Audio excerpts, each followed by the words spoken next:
Hey everyone, ShinNefzen here, your humble host as always, welcoming you to this week's competition for the Let's Play Olympics 2, The Confusing Return of Numbers. Now long story short, I'm sorry to say the regular cast of the game is sick and out for sick leave, so instead of the regular cast, I'm joined by the cast of Final Fantasy VI, another great Super Nintendo game. So let's get started. 50 cc's because I like it nice and breezy, just a little easy. Of course, we have Cyan and Locke, which, we can't use. Well, I can, but I don't want the negative point, even though Cyan's my favorite racer.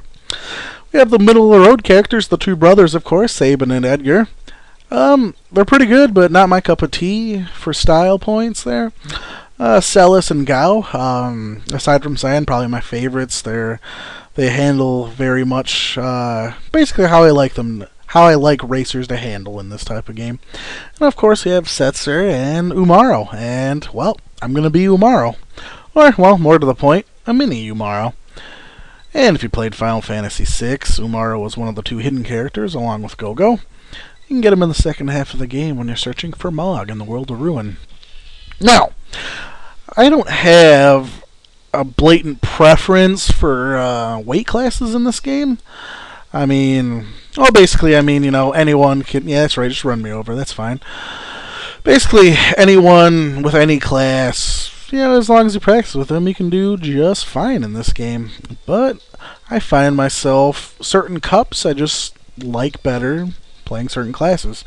And in this cup, well, at least when we're normal sized, I prefer the heavy class. And courses like this, I think, really illustrate the idea of why heavy classes are so good. Well, potentially so good. All depends on the driver. Now, this is what I would call a nice open course. There's no real penalty for taking wide turns or taking turns, cutting them too short. I mean, you can go in the deep water, and get fished out by Lakitu, which takes a couple seconds. But overall, there's a lot of wiggle room. You can really move around, and that's the kind of courses that heavyweights, they just dominate. Heavyweights have the lowest... Oh, get out! Ugh. Heavyweights have they have the worst acceleration, but the highest top speed. So they go really fast, it just takes them a few seconds to get there. And there we have our first use of a character using a skill at us. That's, Now the interesting thing is, I actually kind of want to hit those mushrooms. Basically, Locke and Celis can both throw them, and they'll actually make me big again. Which you'd think, hey, wow, yeah, it's nice. The only handicap for this LP is you gotta be small. Why wouldn't you want to be big for the race? Well, that happened in my last take. In the third course, I hit a mushroom and it turned me big. And you would think, hey, your penalty's gone. Well, you see, the handling changes when you go from being mini to being huge. And after playing this game for about 45 minutes, being mini, all of a sudden being regular size again completely threw me off. So it's not as much of an advantage as you think. And the important thing is, in starting first, to try to hug the outside edges of the course, because the AI tends not to go that way. So you kind of want to just hang around. Of course, there's Sabin, just waiting for me, trying to get me. Now, as long as I'm in fourth or worse, I'm completely free to use whatever items I want. Otherwise, if I'm third or better, I'm stuck using bananas or nothing at all. And if I get a green oh god. Well, there's Setzer's special ability. He can basically lay out a fireball, either right behind him, and it'll patrol kind of left to right. Or he can throw it ahead of him, where it'll again swerve left to right. And we already talked about those mushrooms, which Locke and Celis can both throw. Setzer's got his fireballs. My character, Umaro, if I was racing against him, he can throw banana peels at his leisure. And of course, Sabin and Edgar, dangerous, as they can activate star power whenever they want, which makes them not a long-range threat, but a threat at short range. But unless it's a heated battle for the top spot, they tend not to activate their abilities too... Damn it! Frequently. Oh man! Did you see that? Did you see that? Edgar just blatantly trying to cut me down? Never seen such cutthroat racing.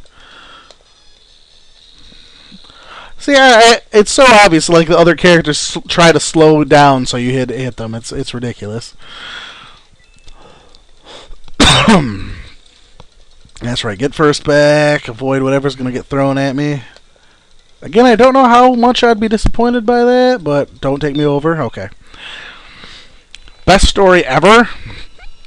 I did just kind of a couple videos for this game, just purely for fun, about a year ago. I think it was the second or third one I did. I think I was Toad or Mario. Yeah, I think it was the first course. You know, I'm playing through it, and it's the last lap, and you know it's going good. And right at the finish line, I think it was a banana peel, and I spun out at a dead stop. Like I could have reached out my arm and crossed the finish line. How close I was! I was like, "Son of a bitch!" You know, I was freaking out. I'm like, "Oh, of course, right at the finish line, oh, the banana peel!" And the funniest thing ever. Oh, excuse me, I need a drink. Been talking too much over 4 takes of this. But right as I was about to fail, Umaro comes running up behind me, rams right into me, knocks me into first place, and he takes second. It was awesome. And here we have an ice stage, which is very, very bad for us in the mini challenge. Lots of obstacles aside from other racers. We have pipes, ice blocks, snow drifts to slow us down, this random pond, which I hate. Oh, God! That was close. When the Sabin and Edgar are, in the bottom half of the ranks, they tend to activate star power a lot more frequently. At least it's been my experience. Oh, yeah! Oh, yeah! Well, that was my banana, wasn't it?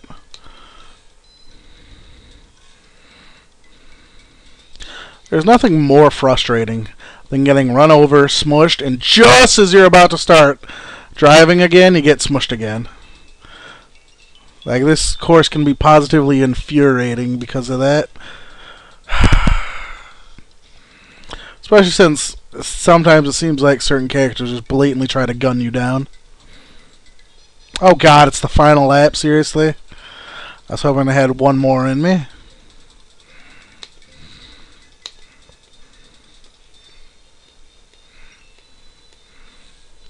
Oh, Shazam! Oh, good, lucky star, lucky star. I should bring up the AI in the game. Basically, when you choose a character, I'm going to just go completely by what the current ranks are, because that'll be pretty close. I see pretty consistently that characters are getting the same rank in comparison to me. Toad, Bowser, and Koopa. No one else is... Damn it. See, that's what I get for reading off the names. Locke, Setzer, and Cyan are getting all the points. Now, basically, that's when I chose Umaro, the game said these are going to be your 3 opponents. And this is the order they're going to be in. And as long as you perform the same, this is exactly the same order these racers will finish in every single course.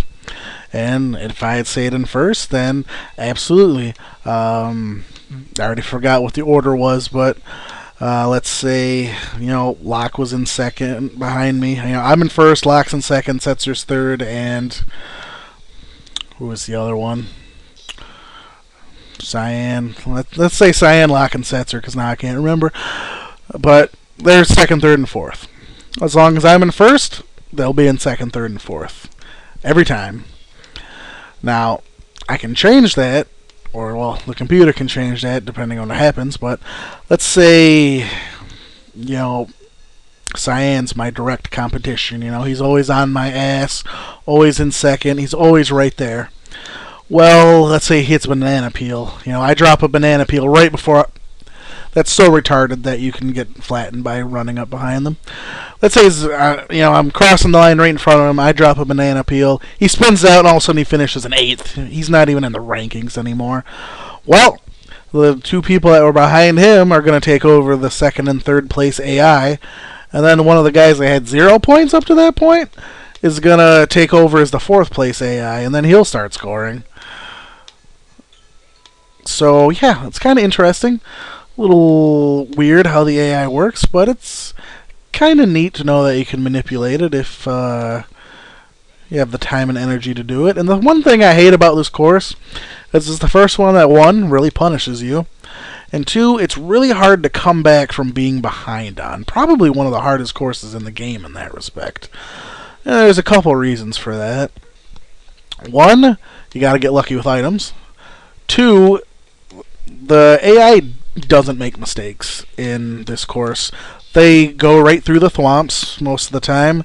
They're not going to fall in the lava. They're not going to course out. They're not going to get stuck up on these stupid ledges for 4 or 5 seconds turning these corners. It's just not going to happen. And so not only do you need to rely on items, especially in the mini challenge, you got to rely on just hopefully not getting hit, but at the same time, the AI is not going to mess up.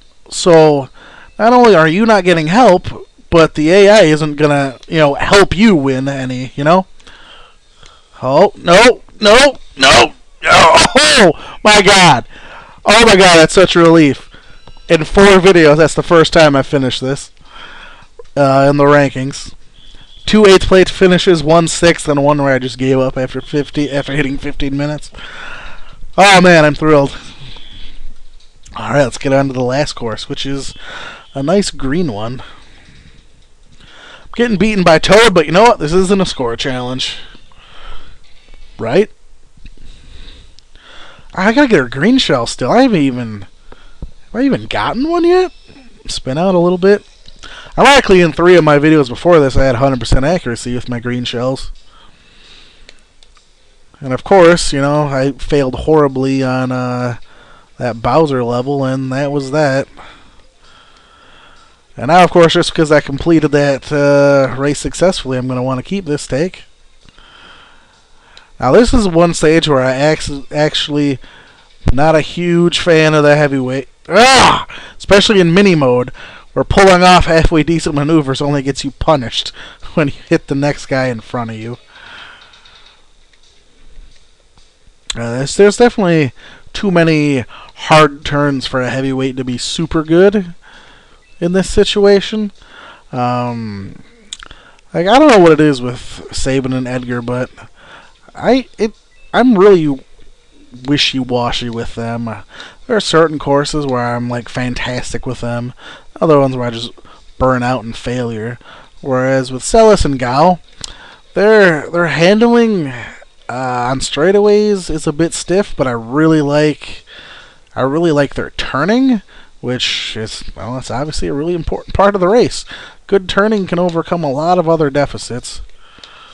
Okay, that was almost successful. I just wanted to switch items.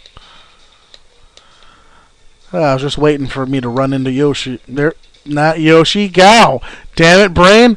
Of course, on the good take, you finally mess it up and slip out one of the characters' names. Stupid brain. It's like it's past midnight or something, and I've been recording for over an hour straight. Imagine that. But oh well, that's what happens. That's why they're bonus points. They're not going to be easy to get every time. Sometimes it's easy to slip up.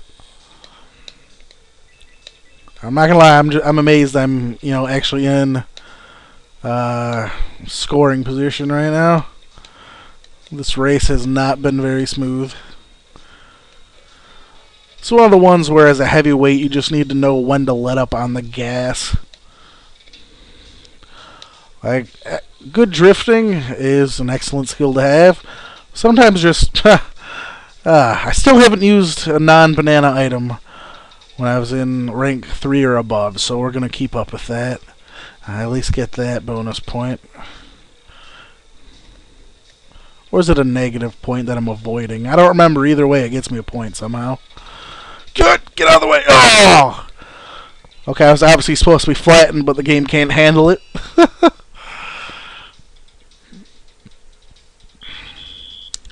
Man, it's just going to finish us in a little shy of 15 minutes, even though I did talk a little bit before jumping on into it. So I actually guess I technically have like a minute 15 left to go. So let's see what happens.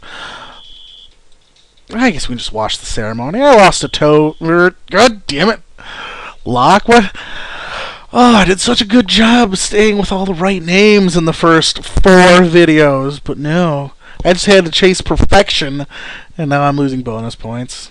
And I never saw my green shell. So that's 2 bonus points I shafted myself on.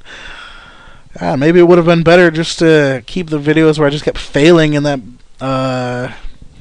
Setzer course constantly. I mean, even if I had gotten fewer points for not progressing worth of crap, I mean, at least would have had the bonus points. Oh well, what are you gonna do?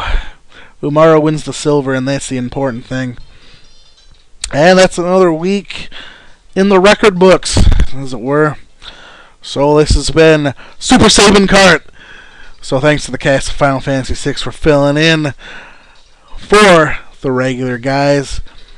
And I will see you all next week. Whatever strange concocted event is waiting for us then.